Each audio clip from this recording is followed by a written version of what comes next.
I think, a topic which I find super interesting, which is all about understanding the informal organization. So we obviously all know the standard org charts, but when you're, I guess, and I'm sure Jeppe is telling much more about that, when we are trying to influence our organizations, understanding the informal hierarchy is obviously very, very critical. So good morning to you, Jeppe. You are calling in from Denmark. Thanks a lot for that. I guess we can thank COVID for getting that kind of opportunities to get excellent speakers like yourself out here in Singapore. So thanks a lot for that. I think without, well, Jeppe is I think owning his own company and can obviously be contacted afterwards when you have been completely blown away from his, I'm quite convinced, fascinating presentation here, but I'll leave that all for later. So I think, Jeppe, over to you, and I believe that at the end there will be time for some Q&A. Is that right? That is 100% correct. Great. So, to ask questions throughout the presentation, or do you prefer to take them in the end? Actually, I would like you to ask questions as we go through the presentation, and then I will adjust for time. I also promise that we will make it interactive, so I'm going to ask you questions as well as we go along, and then we'll try to figure out how can we get your responses to those questions here. But it's 100% correct. What I'm going to talk about today is the informal organization that we all know when we talk to people in the canteen, or when we, during COVID times, when we chat with the people that we trust the most, or whomever it is. What exactly I mean with that, I'm going to show you in a few seconds. I want to emphasize, though, that I got a couple of messages that I want to emphasize during the presentation, and one of them is that there's good research from Deloitte stating that leaders that are high-performing leaders, that they're actually 8 times more likely to architect the informal networks of their own organizations. And I think that is one of the key components of good leadership, and that's the reason why I'm actually hoping that you're listening a lot right now. But I've been working with this for, and I'm counting now, 15 years by now, and 15 years where I've been doing this for organizations all over the world. We have in Innovisor, which is my own company, I founded myself. We have been working by now in 60 different countries. We have not been working in Singapore, at least not directly. Indirectly we have, but apart from that, all over the world except Southern America. And I don't know why. There must be a reason.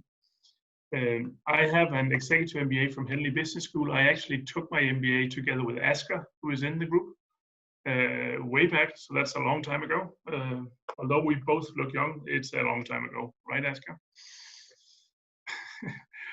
My background is in shipping and logistics, and after shipping and logistics, I went into management consulting.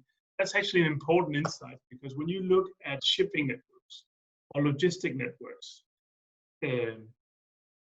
the way you look at that, and you look at hubs and how you can move goods through networks in the most efficient way, that's the exact same view you actually have on an organization when you do what I do today. You look at an organization as a number of linkages between people. Some of them are the fast tracks and others are more slow. Some of them will give you a really efficient and fast way to the goal, and others will give you a different way. But what that means, I will get into. I'm married, I got 3 kids. They are getting older and older, I would say, so I don't have as much time with them as I would like to anymore. When I am allowed to, it's all about track and field, which is their primary hobby. Good.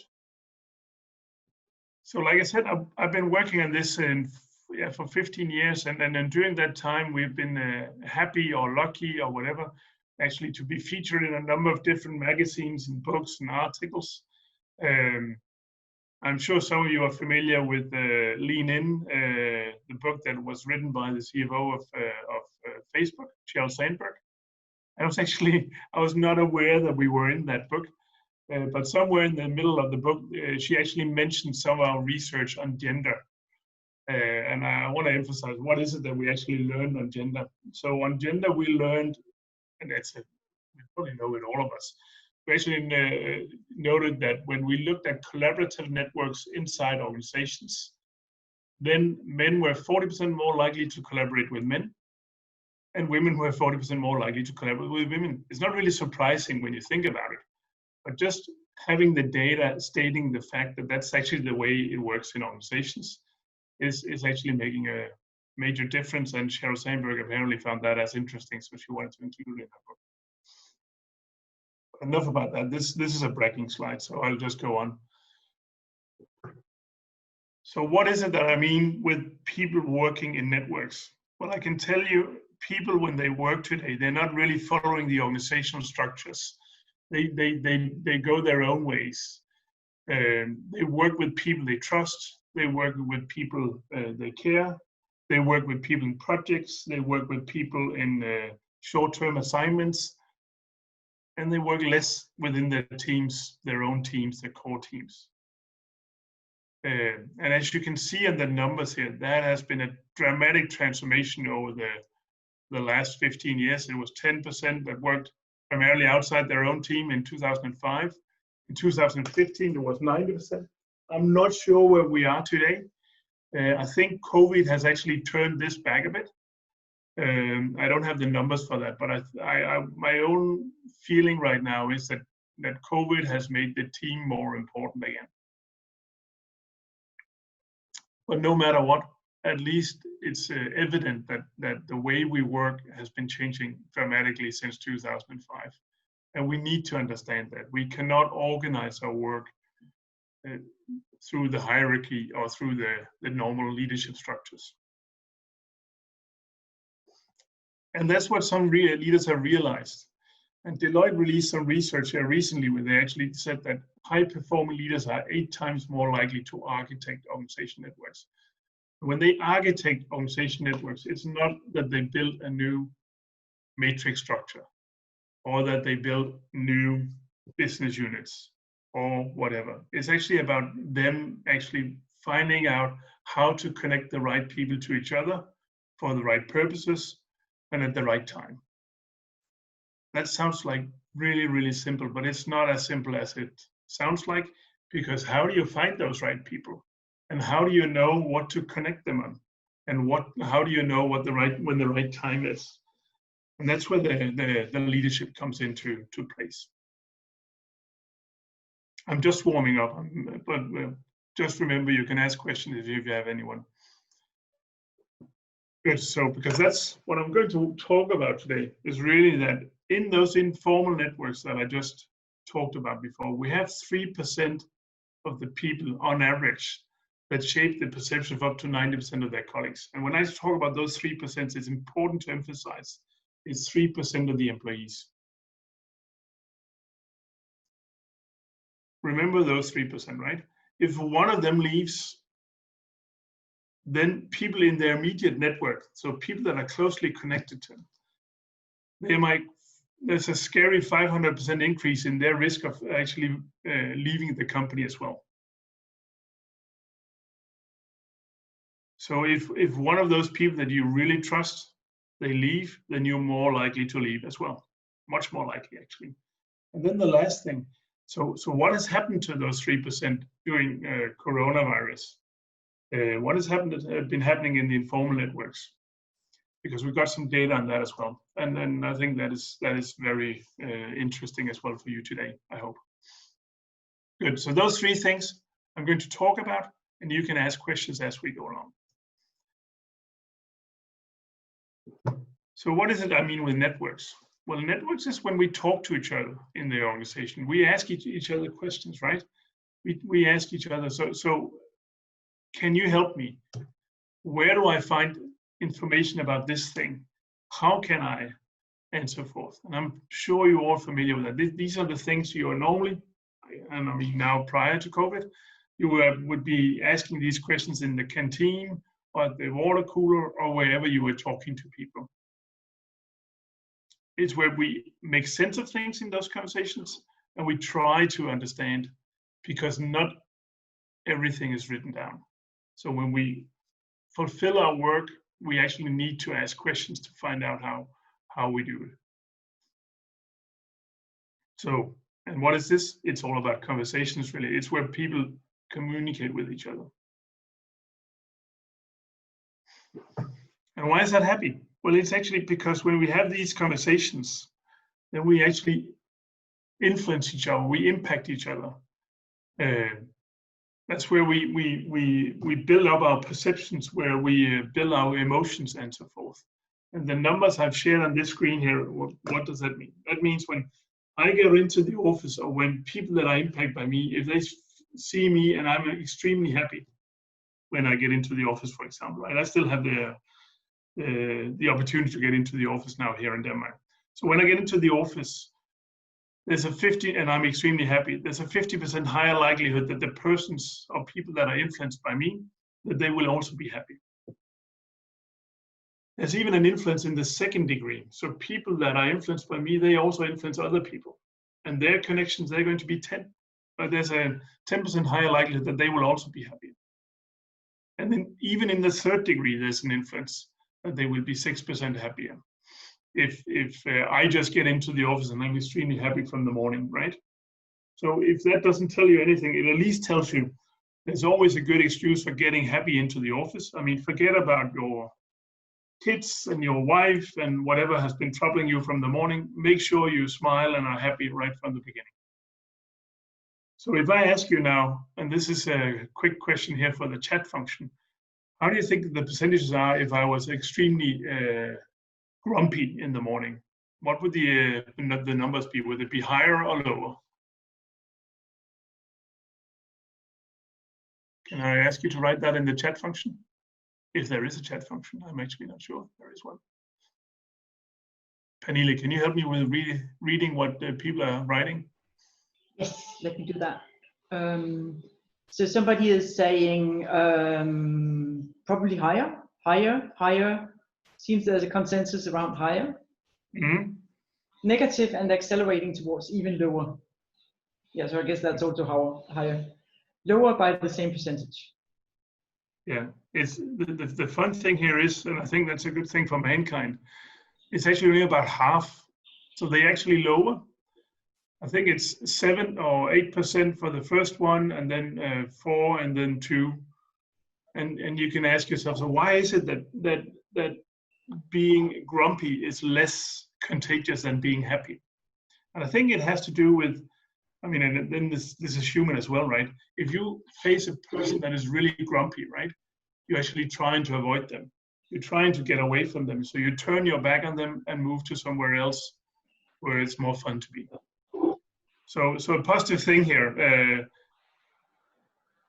Most people think it's about grumpiness is the most contagious thing, but it's actually happiness that is. If you want to read more about this, I can seriously recommend the book called Connected by Christiakis and Fowler. They even got a website called Connected the Book, which, and if you don't want to read the book, you can actually watch the slides, and it's extremely nice. It's a really good book. So I can recommend that. So, good. Some people have more, or some people spread happy contagious when they talk to other people, and that's a good thing, right?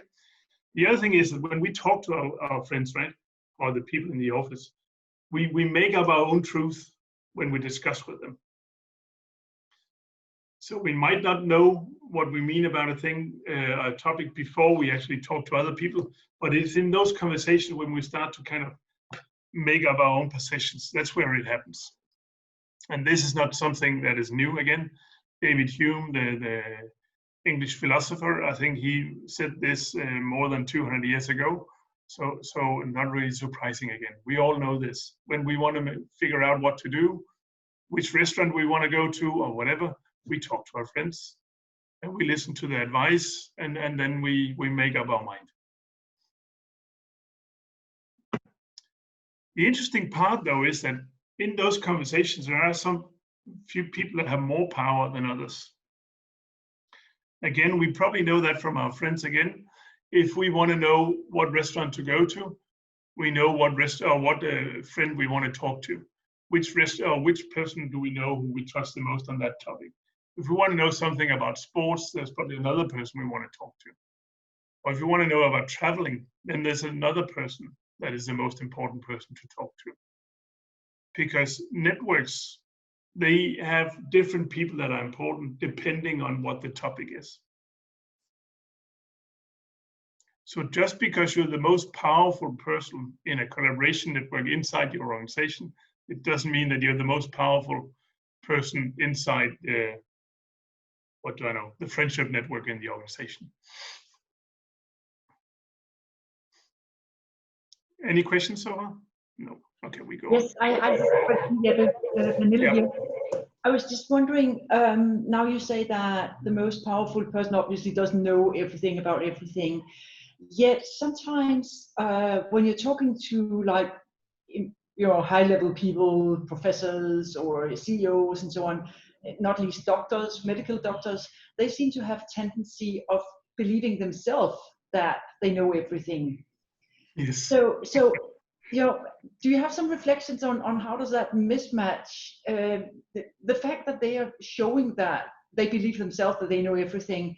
Does that still have some kind of impact on other people? So, because they are so convincing that will make them, you could say, relatively more powerful compared to how little they actually know. I promise you I will get back to you, but I have a fun story now. You're Okay. talking about doctors, right? So because there's a blindness in this where executives, they cannot see what is really going on around them. Exactly. My wife is a doctor, and she's heading up a major department. Her, sorry. Pardon me? So I just offended her. Sorry for that. No, not at all. And I normally tease her a bit with this as well. So she was heading up a department in Copenhagen at a hospital, right? And then I was asking her, so dear wife, how many people is it that you have in your department? And then she said, we're about 15 or 20. And I said, how can that be? I mean, I've been in your place and I know it's more than 15 or 20. I mean, there's a lot more. Then she said, do you want me to count in the nurses and the secretaries as well? And then I said, yeah, actually, there are people as well. So please do. And then we actually figured out there were probably around 150 people. And it just tells you that I mean, they know so much that they kind of almost ignore other people, right? Exactly. And it's a bad thing. But you have those people. The thing is that when you're such an expert within a field, that actually often makes you less influential in the informal networks. And there are reasons for that, but I will get back to that. I think it's one of the slides there. Great, thank you. Good. So one of the things that I often hear when people see those people that are really influential, people say they must be extroverts, right? Because they must be outspoken. They must be people that talk out, just like the executives you just or the doctors you talked about. But in reality, what we have seen is that it's actually more introverts that are influential. And that's kind of surprising. Why is it more introverts that have the influence? And I think the reason here is that if you really want to ask for advice on something, then you really want to go to a person that listens to you and then reflects, and then in the end comes back with an answer, rather than a person that is so busy with showing their own brilliance that they without, I mean, even before you've stated the entire question, they already know the answer and come back with the answer. And I think most people actually want to go to the introvert for that specific reason. So, I mean, we have not been researching any of these 7 people here, but I mean, they're all good examples of introverts that have actually had a lot of success. So this is good news for introverts. Good.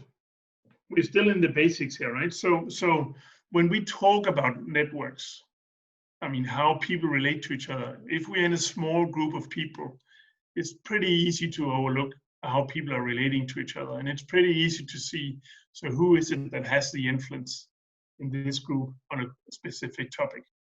But the more people you become in a group, the less evident it becomes, just because the complexity just grows and grows and grows. Our numbers show that when we get to the number 22 people, then it actually becomes impossible for any person actually to see what happens in the network. They might think they know what is happening, but they will not know it, because the only thing they can see is their friends, but they don't know how their friends actually perceive them backwards. So that is where it starts to become complex. And of course, if you get into a big organization with 10,000 people or whatever, then you can easily imagine this becomes extremely complex.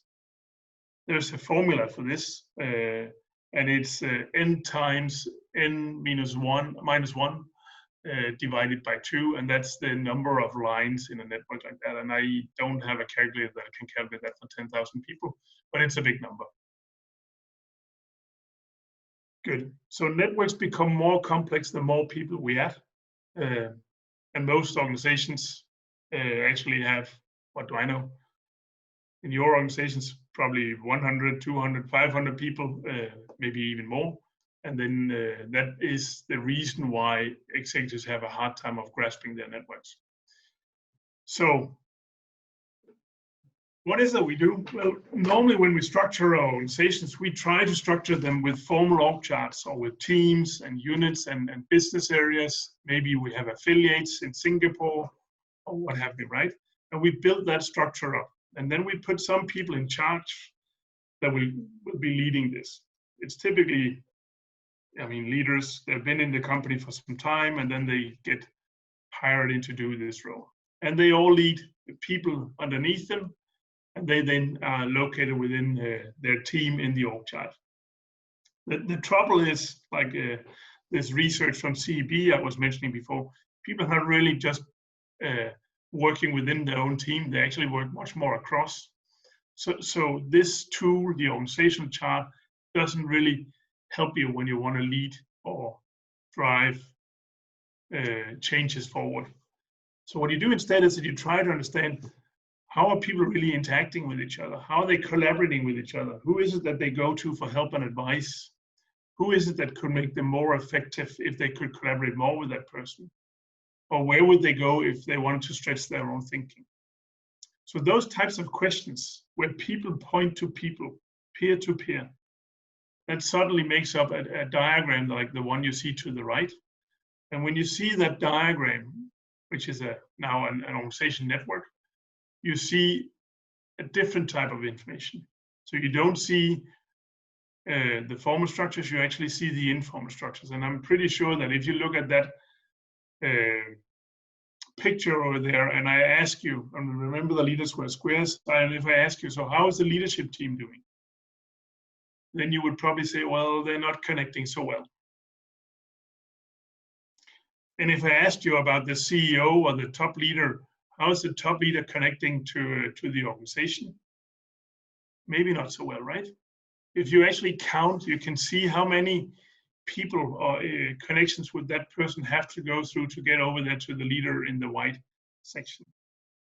You can also see the white team. I mean, they're pretty well connected inside, but they're kind of distanced from the rest of the organizations.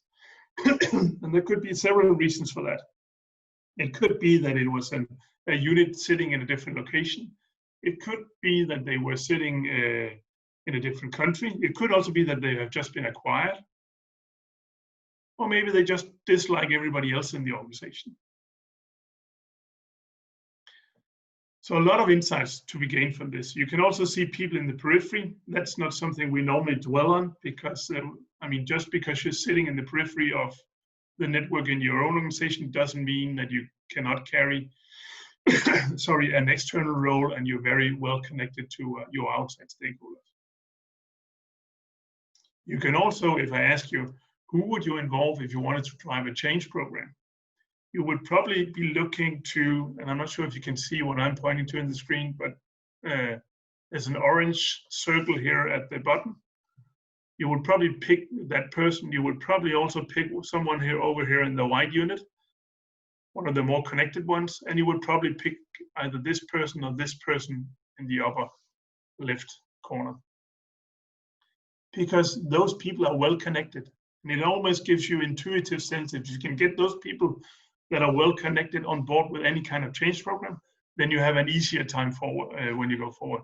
And it's much better to kind of select those than picking a person sitting up here in the periphery as your change agent. Does that make sense? Good. So this is the way it works. And you might ask, so how do two people get close to each other in a network picture? Well, it's about having overlapping networks. The more overlapping networks you have, the closer you are located together. The less overlapping, the further away you are located from each other. Sometimes you see two people sitting in the same office, in the same room, being at two different sides of the network, just because they dislike each other. Yeah, are you going to talk about how do you actually make that map? Because, I mean, it's quite obvious when you're showing it like this, right?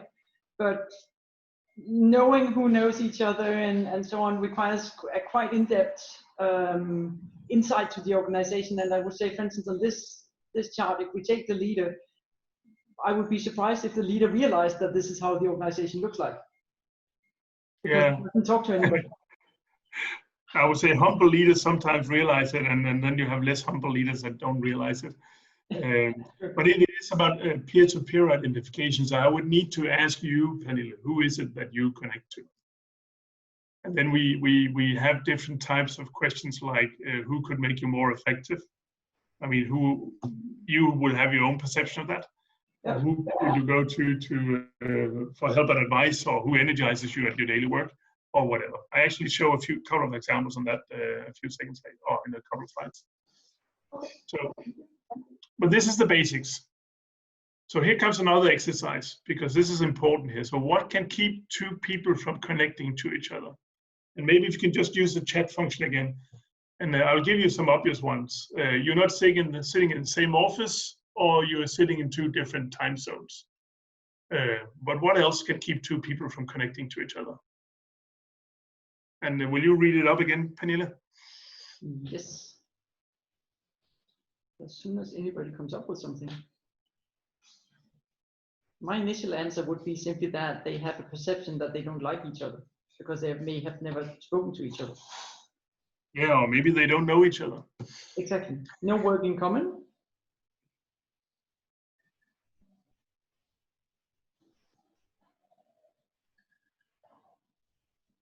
What do the rest of you think? Thank you, Jan.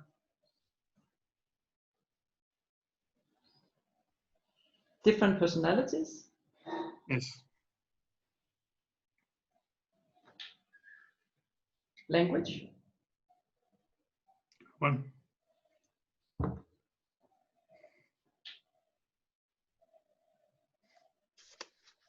I guess it could also be other networks. So the fact that you know that somebody hangs out a lot with somebody you don't like, yeah, will make you stay away. Somebody else is writing here, Bo, thank you, personality. Yes. So really, I mean, there are a lot of reasons for not connecting to other people. I mean, that we have different personalities, 100%. I mean, we all know that, I guess. Sorry? Yeah, culture differences, not enough time, priorities, and competition. And competition, that's a good one, by the way. Priorities, competition. I'm just writing notes here.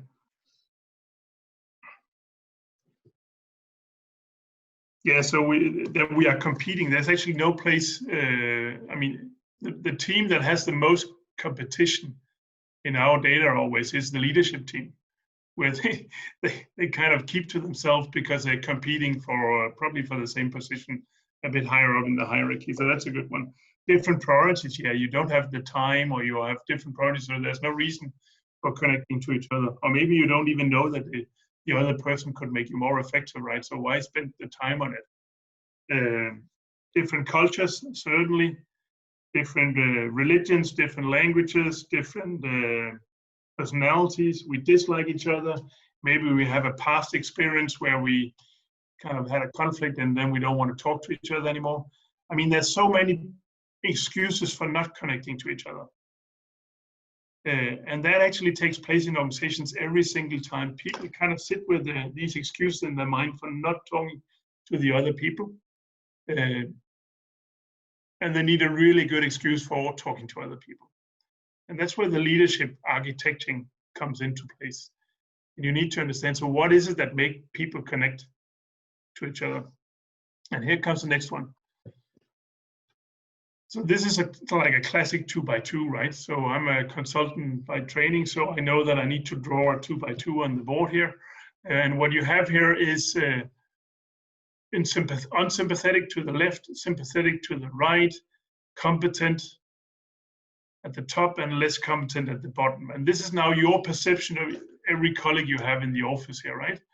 And now you have an issue you need to get solved. Where will you go with that issue? And I guess we can all agree, okay, we will go to a person we find competent and sympathetic. And we'll probably not go to an unsympathetic and less competent person. I hope we can all agree on that. The question then becomes, okay, now we cannot find the competent sympathetic person.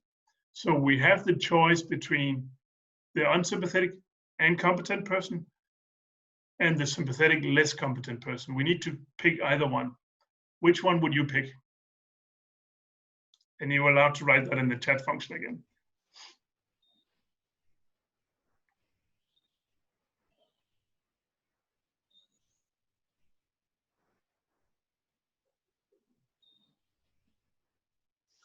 I would personally like to think that I would go for the unsympathetic but competent, but I think that in reality I would go for the less competent and the sympathetic. Now we are getting some input here. So Asger says sympathetic, Vicky would go to the unsympathetic. Who else?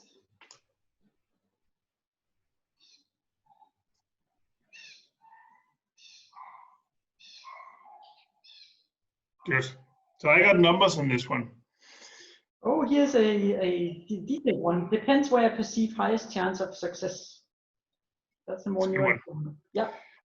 So the thing is that there is actually, depending on, I mean, let me give you the numbers. 70% will actually go for the sympathetic less competent, and 30% will go for the competent unsympathetic.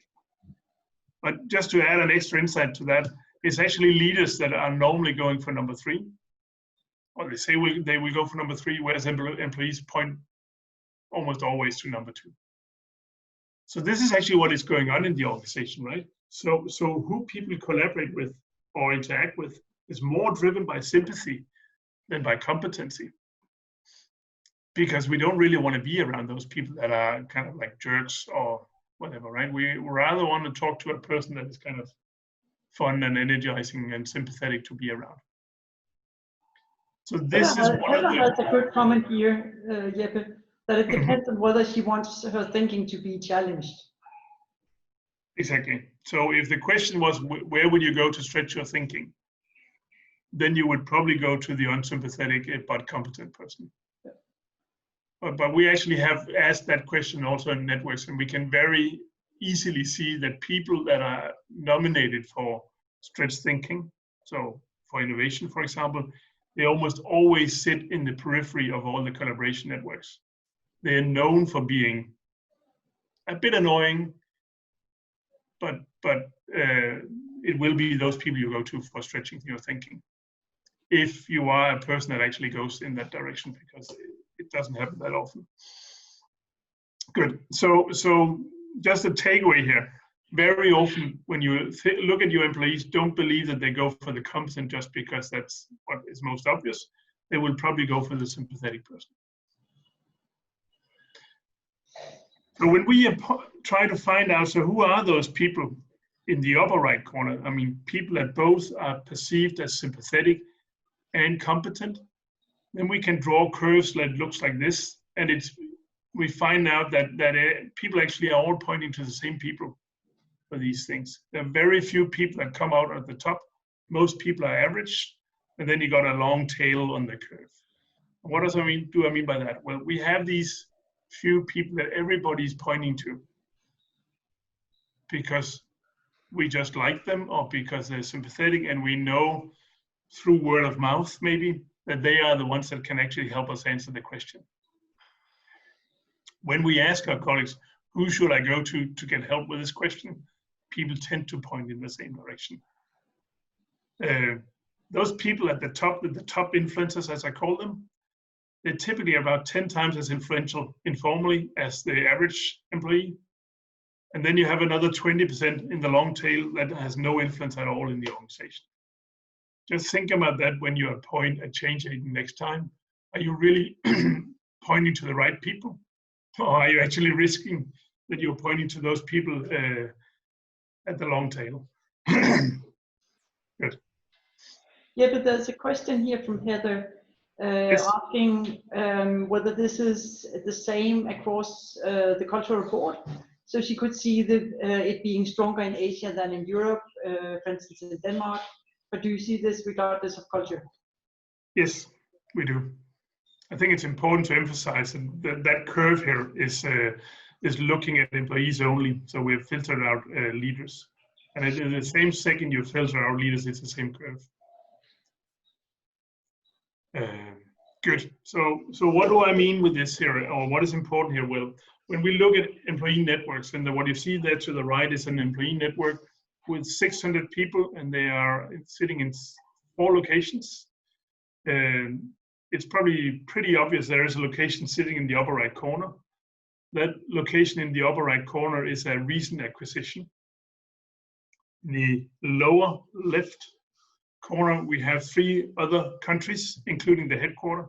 They're sitting in Australia, Canada, and the US. And the upper right is, by the way, United Kingdom. When you look at those networks, it's pretty obvious that the 3 countries I mentioned here last, Australia, Canada, and the US, they're better connected. They're better at collaborating with each other, whereas the United Kingdom is not so well connected into it. When we showed this picture to the HR director of the company here, she said, yeah, but nobody told us why we were supposed to interact with this acquisition. And if you don't tell people why they should interact with each other, I mean, collaboration doesn't happen by itself. There must be a reason for it. And you even need to be able to pinpoint who should actually do this, when and why, right? But the other interesting thing here is that we actually identified 3% of the people throughout the networks that were influential. We cannot just identify the most influential people because they will probably just be influencing each other. We actually need to make sure we identify people that are sitting out there in the organization in the small tribes where they talk to each other and make sense of things. And when we do that, you can see the red dots here. People are sitting all across the organization. And those 3%, it's not that they say they are influential, it's actually their colleagues that are pointing to them and saying, these are the people I go to for help and advice, or that I find sympathetic, or whatever. And then that looks like this. So what this is telling you now is that is the impact of those 3% that I just pointed to before, or I showed you before. That's a tremendous impact. And remember, I'm talking about employees here now, because the question then becomes, what about the employee or by the leaders? Couldn't the leaders have the same impact? Well, I don't have the visualization here, but I can tell you that the leaders, they were about 12% of the organization. They were all sitting at the center. They were sitting at headquarters. They were meeting maybe 2 days every month to discuss strategies. So they had really tight connections to each other. But when you have those tight connections to each other, you actually use your bandwidth for building connections to other people. So they were actually less connected to the rest of the organization. And they only had an impact of about 50% of the organization. So when you drive change through the leadership structures, it's pretty evident that you will actually not succeed because you're not really impacting most of the organization, or half of it at least. Good. So what happens if one of those 3% resign? We did some very interesting research on this, and we're still doing it, but I can tell you that over the last 2 years, we found out that if they actually resign, or get fired, I should say. That's a less positive story. But if they get fired or if they resign, if they leave the organization, then within a 6-month period, people that have been close to them, they have a 500% increase in resignations. That tells you, okay, maybe I should actually know who those people are, right? So I can make sure they're not leaving. Yeah, that's not a fun story, really. Especially not if you fired them yourself. We had that one story. We worked with a big manufacturing company in the US, and we had this one person being the most influential person. And it was really evident because it was a network where you could see everybody just pointing to that same person. And then the executive, she asked us, so who is that one person sitting right there in the center? And we said to her, well, it's Gloria. And then you could just see her face kind of turn pale because she had just let her go. It was insane, actually. But we all know that if people we really like in an organization, if they leave, then we are also more likely to leave. And that is the thing that is playing out right here. So now let's say you know that person that has left. What is it then that actually can make them stay, or other people stay in the networks? We did some research on that as well. So and now here comes another question here. So what do you think will be the most important thing to make people stay if one of their really, really good contacts have just left the company? Would it be having access to friendships or having a good friend at work? Would it be having access to emotional support whenever you were needing it? Would it be having access to career development? We talk about a lot about this. You need to have a ladder so you can move up in the hierarchy, right? You think that would be important? Or would it just be about having access to assistance with tasks so you could kind of solve your daily job? Which one or two do you think would be the most important ones here to make people stay? A and B. Having best friend at work is important for staff.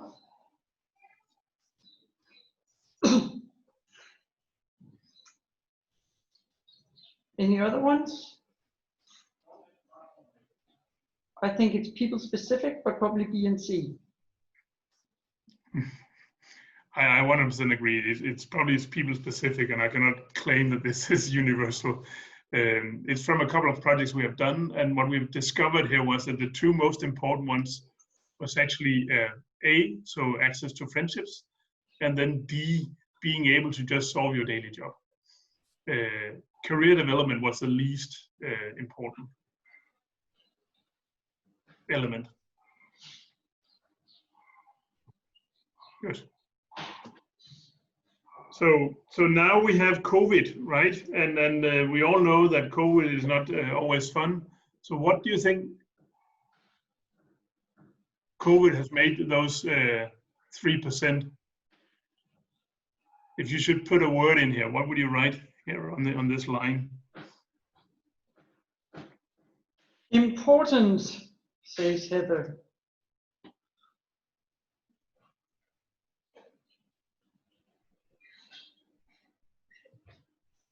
Anything else? Nope. Any other inputs? Agree, important, critical. Asger agrees. Mm-hmm. I think we have important and critical as a consensus. Well, that's good. I 100% agree that they have become much more important, and also that they're much more critical. I think we can see that people really reach out to them to figure out, okay, what is going to happen in the organization. In our research, we could see that in the first 2 weeks after people were being sent home from wherever they were working, they were less important because people were trusting the formal structures a lot more. But then that turned around, and now they play a really critical role. And the one word that was missing here was not critical or important. Actually, I actually had written stressed at first. And it's remarkable how much more stressed they are. I think most people feel it on their well-being, but these people here, I mean, they sit right in the center and they get contacted all the time by their colleagues who try to figure out what is happening, and they are very sympathetic and they're very caring and they do want to help. But right now we can see they are actually up to 30% more stressed than everybody else. So I think that's a real issue right now. And I think it's especially a real issue because of the numbers that you showed just before, that if they kind of decide, okay, now I'll actually throw in the towel and stop, then there's a much higher likelihood that other people will be leaving the company as well. Good. So what is it that you do now when you have found the 3%? Let's just say that you found the 3%. What is it that you as a leader would do differently? And I'm not sure if it's differently because I don't know what you do right now, but I can tell you what I would do. So here again, I've been drawing up a 2x2. It says structured at the top, unstructured at the bottom, and it says formal to the left and informal to the right. Well, structured and formal. This is what you probably already do. This is where your leadership is taking place, where you set the direction, you communicate what you're trying to achieve, and so forth. This is all classic and it should still be taking place. There's nothing new in this one. In the formal unstructured quadrant, you still need to role model what you're trying to achieve with your leadership and with your set the directions right. So people watch you. They watch how you behave, how you speak, how you move around, and how you treat others. You still need to role model what you're trying to do. There's nothing new on these two here. What is new is that if you know those 3%, those informal, influential people, then you should actually try to engage with them. This is where it becomes informal, but you can still do this in a structured manner. So you need to listen to them. And you need to listen to them so you can actually engage them in what you're trying to achieve. And in the perfect world, you even manage to make them co-create activities together with you so you can succeed. Some of our really good clients, they have something they call fireside chats that they do with these people.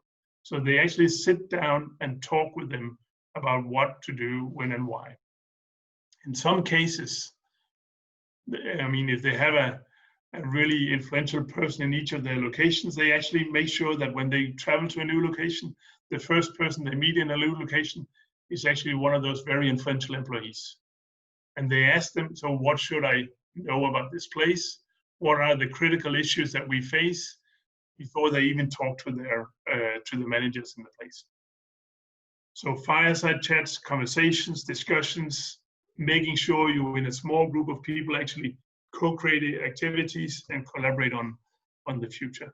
And you do all of that because in the last quadrant, the informal unstructured quadrant, that's where everybody else is sitting, all the rest of the employees. And they're trying to make sense of what is going on. And they try to make sense of it by listening to the top leaders, by figuring out how the leaders are role modeling what they're trying to achieve. But above all, they're really trying to make sense of it by talking to the people they trust the most, the one they find sympathetic and also competent. And it's only when all of that really makes sense, that's where they decide to change and support whatever activity you're doing in the future. I think the important learning here is really that top-down doesn't work. There has to be a sense making taking place before it really happens in any organization. Yes. So this was my final slide. I think if I should sum it up, I want to emphasize that networks, informal networks, they're hidden assets. There's a good business case in actually working with them. I got business cases on this sitting on our website, so you're welcome to find them there. But above all, as I actually said from early on, you actually need to lead them to realize the value in those assets, architect them, make sure you connect the right people to each other, make sure you connect to the right people, so you build networks for whatever purpose you have. Good. Questions? Asger, do you want to unmute yourself? Yeah, I might as well then. It's perhaps better that I ask my question myself. Yeah, thanks, Jeppe. No, this is really interesting, and I think I intuitively understand, the importance and also what you get out of mapping your informal organization. But if you make it more concrete in terms of what your clients actually say, I mean, when you come writing in and do this mapping and tell them, what their informal organization look like and who are the key people, etc., does that ultimately translate into more business, better culture, better change processes? What is is there a direct line or translation of what you do into, business results? That's where I'm a little bit unclear. Yeah. So the part we've been talking about today actually translates into better change. So more success with change programs because you involve the organization in it. You involve the people that actually drive sense making.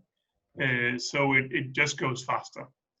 The other thing is that when you normally drive change, you don't understand the informal network. So you kind of just, it's a trial and error you're doing. Here you kind of get rid of the error part of it. So it goes faster. Sometimes when we look at collaboration networks, we talk a lot about how we can build more coherent networks. More coherent networks actually means speed and agility in organizations. So it can be about how do you make the right information float around much quicker, and we can assess that as well. I didn't talk about that in this session here, but it's very easy to look, for example, at a leadership team and look at how well connected are people to each other, and then actually come up with a solution. So we had a case with a leadership team in Asia where they were, they were doing good, but even though they were doing good, in about 20% of the relations, the leaders were pointing to each other for effectiveness. They could see a potential in working closer together, but even though they both could see it, it didn't happen. So what did we do to solve that? Well, we actually just told them to have a one-on-one and come back with your ideas and document them on the board 5 minutes later, right? Then we had something to follow up on.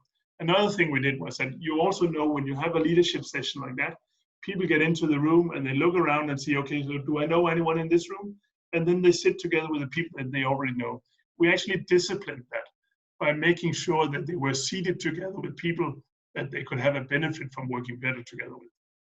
We also did that with groupings again. So making sure that people that were far away from each other in the network diagrams, they actually got connected to each other. So it's very practical things you actually can do. It's not difficult. It's not about implementing a new technology or whatever. It's all about people really connecting to each other. I hope that makes sense. Thank you. Hi Jeppe, it's Jørgen here. Thanks a lot for the update. It's very interesting. Just a question, I was wondering now, as we all go through the pandemic and a lot of the communication is happening in a more electronic world, either, Zoom, WebEx, whatever, as well as obviously through emails and electronic means. Would that mean that, for example, to establish those informal network relations, would you be able to lean more on IT to actually understand where there's communication flows going, where compared to obviously in an office setting, a lot of people having, I don't know, in a normal physical world where you see each other at a coffee place or whatever, yeah. Right? So you can't necessarily do that. But do you think there's increased opportunity? There are tools that allow you to map what is going on in the electronic world. But I think what has become evident is that when we really want to talk to people that we trust, we actually avoid the official channels. We get away from the email and we actually call each other or talk to each other anyway through different channels. That's at least what we see right now, that email is of course important. Social channels are also important, but when it really matters for collaboration or whatever, people tend to choose a different media. And then the old phone is still good. Okay.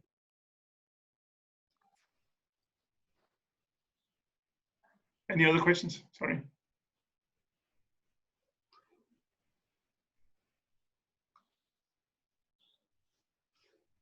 No more questions.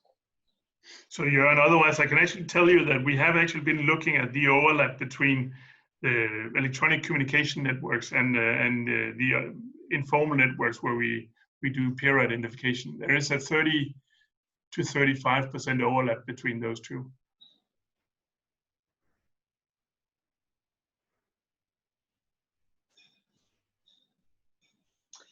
So Jeppe, do you have any experience? I mean, one thing is identifying these influencers, which from a leadership perspective, obviously is really critical, especially if you're driving change programs.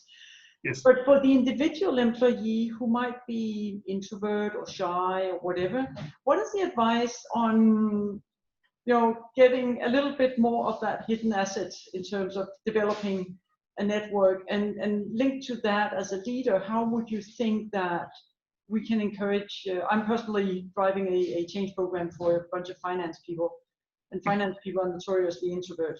So I can resonate a lot with what you're saying, and I can see a lot of potential. What would be your advice in terms of getting these people? So one of the things that I've learned in the past that is actually one of the most critical competencies, and most people don't really know that they should do that, and that is ask for help.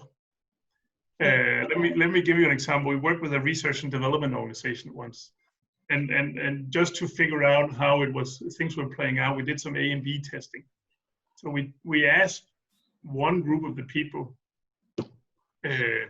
if they would ask for help, and only 30% would actually ask for help if they really faced a critical problem. 30%. They would rather sit alone with the issue and try to figure it out. And that's not so good in a research and development organization, really. You really want them to work together when they face critical problems, right? But in this case, 30% would ask for help if they needed it. Then we asked the other group, so if you had a colleague asking you for help with a really critical problem, would you help? And the fun thing was that 70% would actually always help if a colleague was asking them for help. So I think one of the learnings in this is that we need kind of to get past that barrier of asking for help, because people really want to help you if you ask. It's something that I've nurtured in my own business. I mean, and it's incredible what I can get in terms of help from people just by asking. Of course, I also need to be nice, but just by asking for help, you get so much help. So that would be my advice to any introvert. Make sure you ask for the help. Yep. Okay. Any last questions? If not, then I would like to thank you very much, Jeppe. I think this has been super inspiring and extremely relevant, not least in the situation we're sitting in. Thanks a lot for taking the time out. Normally we would have you bring you a bottle of wine or something. It has to be virtual this time, but hopefully we can catch up in Denmark at some point in time. Yeah, really much appreciate all your insights and sharing, and I'm sure that we are all walking away with quite some good takeaways. That's good. Thank you so much. Thank you.